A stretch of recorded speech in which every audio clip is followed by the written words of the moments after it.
There are many forms of cancer, and being told that you may have cancer can change your entire world. And while not everyone who is being screened for cancer is diagnosed, the time spent waiting to find out is a period that each person deals with differently. In today's episode of My Story, we take a look at one of our very own who went through this ordeal and was faced with the possibility of having cancer.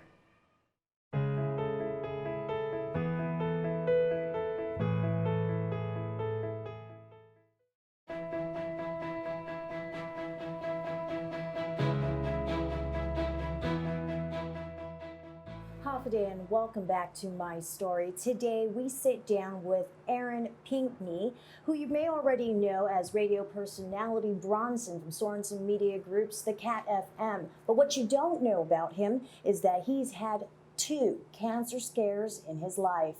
So Bronson, tell us about the very first incident where doctors said, hey, you might have cancer. It was very scary. My wife, I have to give all praise to my wife, Vanessa. She told me, hey, you've been having these migraines. I used to have migraines growing up. So once I went to the doctor, and just what she said, they did a CT scan, and it ended up being a tumor in there. A very big one. It was about the size of a baseball, and it was benign. So it wasn't cancerous, but it was putting so much pressure on my brain that the doctor gave me about 50-50 chance to live from that point on. Yeah. So I just, go ahead. No, go ahead. That was in 2005. That was all the way in 2005. So I did that. That was back in California. I lived in California for a while. Moved back to Guam. And, I went on about my life, started working radio, started doing all those things. And one day I was not feeling very well. And I got up for work. I was about to go on to the station. And I passed out inside of my room. My wife found me. And she took me to the hospital, and I was still kind of unconscious. I got to the hospital, and I'm with the VA. I'm a vet too. I'm a military vet. So I went to see the doctor. They ran another CT scan, and they found another. This one was a cerebellum lesion, and it was putting pressure on my cerebellum so much that I could have been in the same position again where, I could have passed. So it was scary. So where did they find the first tumor, and then where did they find the second one? Was it in the same region of your brain? It was the same area. Back side, left side of my skull on the bottom. They had to cut from the top all the way down to the bottom here. And then they went underneath the skull. And that's where they found the lesion was there, and it was pushing against the brain. So they had to cut it out of that area. Yeah. All right. So from the time, let's talk about the first incident. If you remember in 2005, from the time you first went in to the time where they said, okay, you may have cancer, to the time where they finally got your diagnosis and that it was benign. Yeah.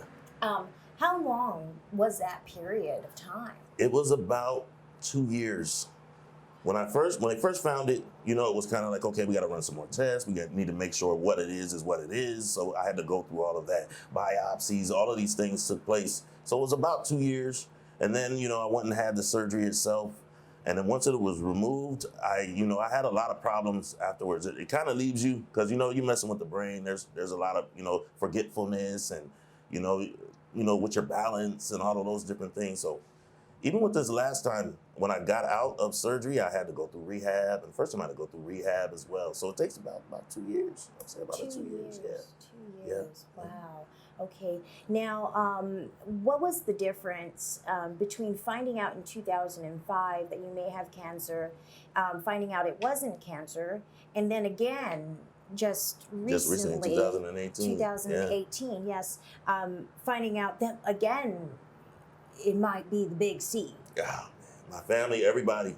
This was once again, like I said, that incident where I passed out, and the CT scan kind of woke me up again to really pay attention to it. So they ran more tests, and I think it was just I had to get it done. That was something I couldn't pass up. I couldn't let slide, because they said if you let sit, it grows, and it can take over your brain. And that's what they were scared of. So I think to that point, yeah, I knew it was something I had to do. Yeah. So You know, a lot of men and are often afraid to go to the doctor. Oh yeah. Because you know the knowing for them is sometimes worse than the not knowing. How was that for you? I'm very stubborn, yes. My wife, she told me, the first time she was, hey, you should go get it checked, man. It's migraine. Oh, babe, I got it. Don't worry about it. You know, I'm just gonna go do this. I'll do this. Don't worry about it, and I'll make it go away. No problem. But she just got sick. But she was like, look, this is happening way too much. You need to really make sure you look at this. And even the second time, it was something I didn't even waste time. I didn't even wait for her to tell me. I knew that it was something I had to do right away. Because now, and even after that, after the last surgery, they said there's a possibility it could come back again. So yeah, there's always that possibility. All right. So how is what you were diagnosed with different from cancer? I think it's only that's not stage 4. It was a benign cancer that was in my head, and I think the only reason why it was super dangerous is because it was pushing against the cerebellum and just causing so much havoc within the brain. And it was growing. They used a new technique where they use a laser. My Dr. Weingarten, I want to give a shout out to my doctor, the surgeon that actually did the surgery, but he uses a new technique and used these goggles. They're like really sophisticated stuff. But he's the one who got in with the lasers, and they had to burn through a lot of like the tumor because it was spreading rapidly. Yeah. Wow, wow. From the time that you had mentioned earlier that when you were diagnosed the second time around with the benign cancer, they had to get it out immediately. Yes. How much time did they give you if you didn't seek treatment? Months. And they said it was a 50-50 chance of living even beyond that meeting that we had when I first initially found out the first time. So I knew I had to, like hurry up and get things done. But this stuff is not cheap either, So it's like, and I'm a vet. I'm glad I have the VA. Shout out to the VA for helping me out with a lot of that. Shout out to TriWest. Shout out to all of those guys for sure. Shout out to Sean Watson who came to see me in the hospital. Military Order Lacuti. That's one of these pins I have here too. He came to see me the second time at GRMC, and he gave me one of these pins. Sean's is actually, he's one of the hosts for Vet Talk on K57 on Wednesday night. So shout out to Sean. But it was, a few people came to see me, and just going through that was, it's very eye-opening, It lets you know to appreciate life. Not like I didn't the first time, but this second time is like, hey, this is part of you now. You kind of got to realize, it's something you may have to deal with the rest of your life. So let's adapt to it and don't give up, Keep working to get better. That's right. We were talking earlier before sitting down here, and you had mentioned that your diagnosis is something that actually runs in your family. Yes. So is it hereditary? Yes. My mother actually had it. She had the cancer as well in her mind, and she had her tumors removed as well. So, and it was rough. When I told her about it, she was very emotional because she kind of knew the road I was headed down. So it was pretty tough. It was pretty tough. But it was good in a way because I had that person that could be like, here's what you need to do.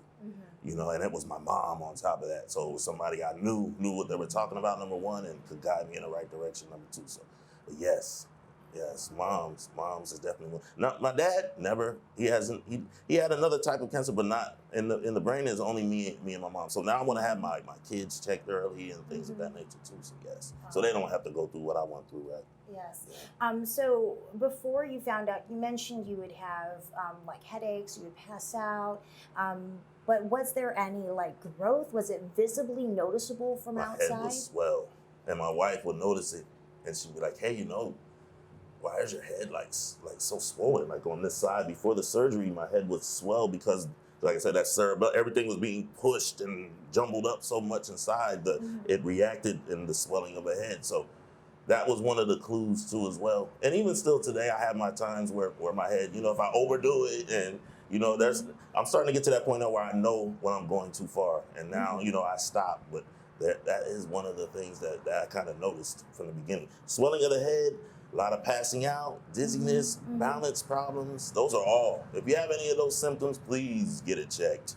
I was blind to it and I didn't see it, but I'm glad I caught it in time. But some are not that lucky. They don't catch it in time. So yeah. Yeah. So You mentioned some of the symptoms that you were experiencing. Did it impede in any of your motor capabilities or anything like that? I mean, even in the recovery, how did you come back from that? Walking, like I had to learn how to type again. I had to learn how to write again. I had to learn how to speak, in certain situations. And even thinking on my feet and, just all of those things, you kind of got to get back into the act. And my wife was there. Shout out to my wife again. She helped me walk up the stairs, helped me, when I had to get rid of the cane and all of these things, And I put it hard on myself too, I worked hard to get back to those positions and really get back to work and all of these things. And I'm thankful I'm here now. All right. Now, when did you get the surgery done? This was, first one was in '05. I was living in California. And I had the first surgery done at a hospital called John Muir Hospital in California. And I had a doctor there, Dr. George Canellis. He was the one who actually did my first surgery. And he did a really good job, But back then, technology was not as advanced as it is now. So now I'm looking at this, I'm like, okay. He went in and there was a lot of stuff back there, but the technology was not as good, so there was a lot of pain. I went through a longer recovery time. Now, this last recovery time, I felt like I was back in the game a lot quicker. Dr. Weingarten, once again, and he's very advanced. A lot of people, the healthcare here, Dr. Weingarten is a very established brain surgeon. So if you think there's not one here, there is. There are a lot of great surgeons here on the island that do great work, and he is one of them. He is. He saved me. All right. So after you got back to work and this second time around, are you concerned at all about it ever coming back again? Yes, well, I was told that. It's like this second time it came back. There's always that possibility, but I can't live my life, thinking about that type of stuff. I have to keep pushing. I have 2 kids. I got my wife, and I want to be here for them and go as hard as I can for them to make sure everything's right for them. But yes, I do think about it. It's always in the back of my mind, and it's good because it makes me be aware. As in the past I wasn't. I tried to play that role like I'm better than it or I'm bigger than it, but I'm not. So I had to realize that. But yeah, I'm always thinking about it. All right. Well, don't go anywhere. We'll be back after this.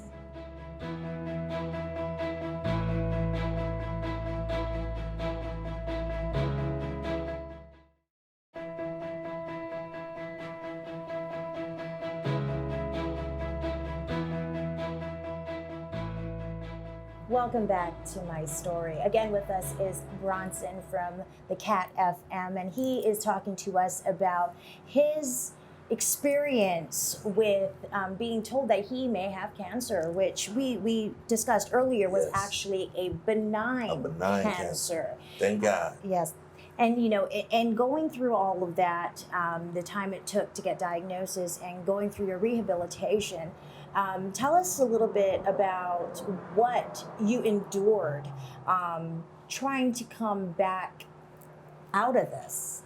Well, when I first got out of surgery, it took a while. I stayed in the hospital still for a week, for recovery. The last time I had acute meningitis as well. So there was a lot of really bad, material inside that they were trying. So I had to have this big jar and this pump in my head, and it would pump out the meningitis into the jar so they can get rid of it, because I can't have it sitting in my head or I'm back in the same position again. So yeah, it was pretty crazy. So I stayed in about an extra week for that. I even shout out to Kyle Mandapad. I shot you a picture of that. I know you remember. But now once I got through with that, I went straight to rehab, and rehab was hard for me because I had to kind of start again. And I'm the type of person, when I was younger, I liked to play basketball, football. So for my body to not work the way it did, it was upsetting. There were some hard nights, But as I got stronger and I saw, like I was able to walk again the way I need to, I was able to run for a little bit longer. Heck, I was able to go outside and play with my kids. I knew that, I was improving. So it was just that step by step. It was hard. There were times where I wanted to quit and give up, but my wife was right there. My family was right there. My mom, everybody, my dad, all my brothers out there, they were always right there, and they always pushed me to keep going. You had to go through rehabilitation twice. And so, how was the first time going through this different from last year? I was ready for it. I was ready for it this time. The last time I was not ready for it. Rehab, I actually quit the first time rehab. I didn't even finish what they had actually put out to me because I already started to feel so much pain. I didn't know how to control it or to how to let it subside or to push it to the side like I can now. I mean, I don't just push it aside like I'm and put it aside, but I know how to not go as hard to put myself in that position where I'm that hurt. But that first time, it was tough. Rehab, there were days where I would go out jogging and I would need help back, and I would do 30 minutes a day, and then it got up to like an hour a day, and next thing you know, I'm not doing it just 1 day a week, I'm doing it 3 days a week and just building and building and building. So I got to that point where I was back. I passed the rehab. They're like, you passed all of our tests, go home. So I was like, okay. And that's the last time I just went through the same thing, and they were like, dude, you outdid yourself, go home. So I know I'm at that position where I'm back fully, but it took a while. It's not easy. Yeah, it's definitely not easy. So how have you changed your lifestyle? I'm sure that along with this diagnosis came dietary habits being changed, exercise, the amount of exercise you get. So what have you done to try and ensure that you're taking care of your body the best that you can? I stopped eating bacon. But yes, I stopped eating a lot of different meats, and I kind of went more of the vegetarian style. My sister Jessica, my brother Tone, I watch them and I see the healthy style. And they've been telling me for years, hey, you need to get on this diet and stay away from these certain type of things. But as I got out of surgery, I saw that even though I was getting better, I was still poisoning myself by putting in the bad foods and not treating myself right. Once I changed that whole diet, I lost like 20 pounds, all of these things. And I continued with the exercising that I'd already taken from rehab. And now, I feel 1,000 times better. I mean, there was a first couple of weeks I came back from surgery. I still tried to come into work, I think, like a couple times, and I looked bad. I mean, even to myself, I know I looked bad. I was not ready because I was still like really going through rehab. But now, these last few times I came back, I feel like myself again. And that's what I know it. It's a blessing. It really truly is. So in 2005, that was the first time that you were told, hey, you may have cancer. And I think a lot of times individuals in your situation struggle with the decision whether or not to tell family or not to tell family, because they are afraid it may end up being nothing and then causing all this panic and stress, right? So how did you handle determining whether or not you were going to fight this alone or get your family behind you? Well, my wife, Vanessa, she came with me to almost every appointment I had at a doctor. She was there. So she knew. When the doctor told me, she was there to see it. So she always knew what was going on. But there were other family members.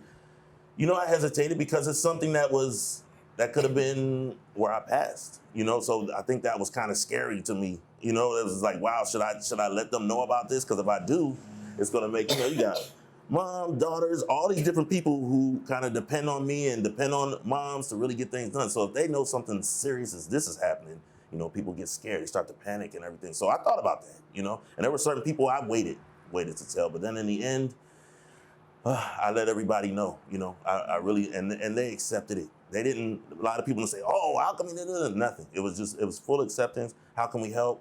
Let's get this done. Don't you chicken out.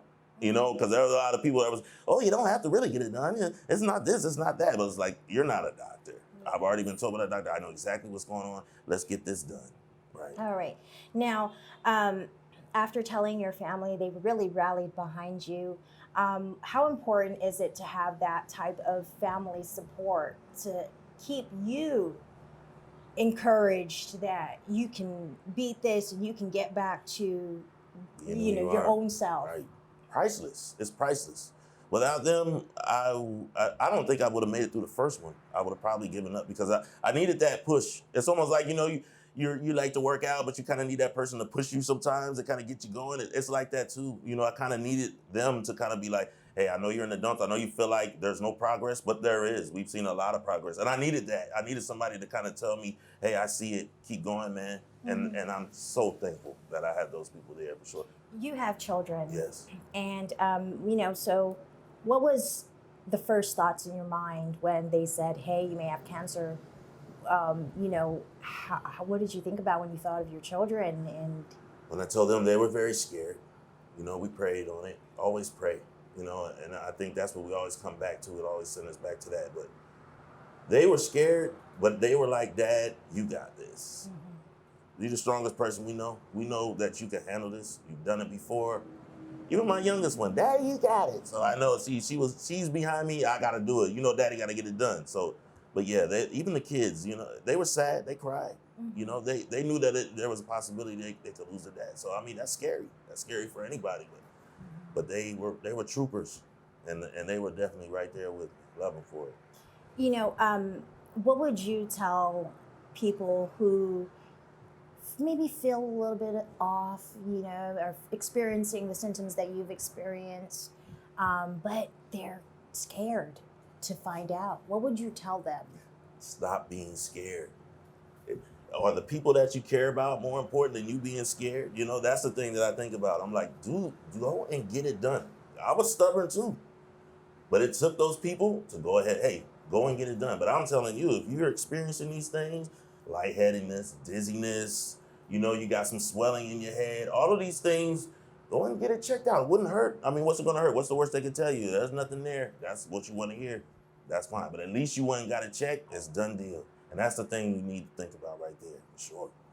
Yes. A lot of families here on the island, they're not fortunate enough to have adequate health insurance, and that seems to be a major obstacle for people seeking out health care or anything like that. So when it comes to weighing the cost of the medical expenses versus not knowing and just going about your day, what would you choose? It's scary because the first operation, I didn't use the VA like I should. I used Blue Cross Blue Shield. I was still in California, and the price was like $75,000 for the surgery. Yeah, it was a lot. So the second time around, I got Tri-West involved. I got all these different the VA involved, and they paid for everything. I didn't have to do anything, even medications later, all of that stuff. And I had angiograms. I had surgeries before the surgery, so there was like pre-surgeries, angiograms, all kinds of things you got to get done so they could do more testing. That's all it really comes down to. But it's the VA. They're the ones who really looked out. Tri-West really looked out. Things have changed now. I know they did a different act and all of these things, but while I was there, Tri-West helped me considerably. And they made sure I didn't have to reach in my pocket for anything. That's wonderful. Now, in going through all of this, what is the biggest lesson that you have learned that you want to pass on to the community? Life is what you make it. To me, you have to do what you have to do for your family and yourself. If that means going to see the doctor and doing the things you don't want to do sometimes, do it. You gotta do it. It's for your family. That's the thing that I want to put out there. Do it for your family. That's what I want people to take from this. Whatever happens to you, it's all about the family. And take care of that first. Right. Thank you so much for joining us. Well, tune in again next time for our next episode of My Story.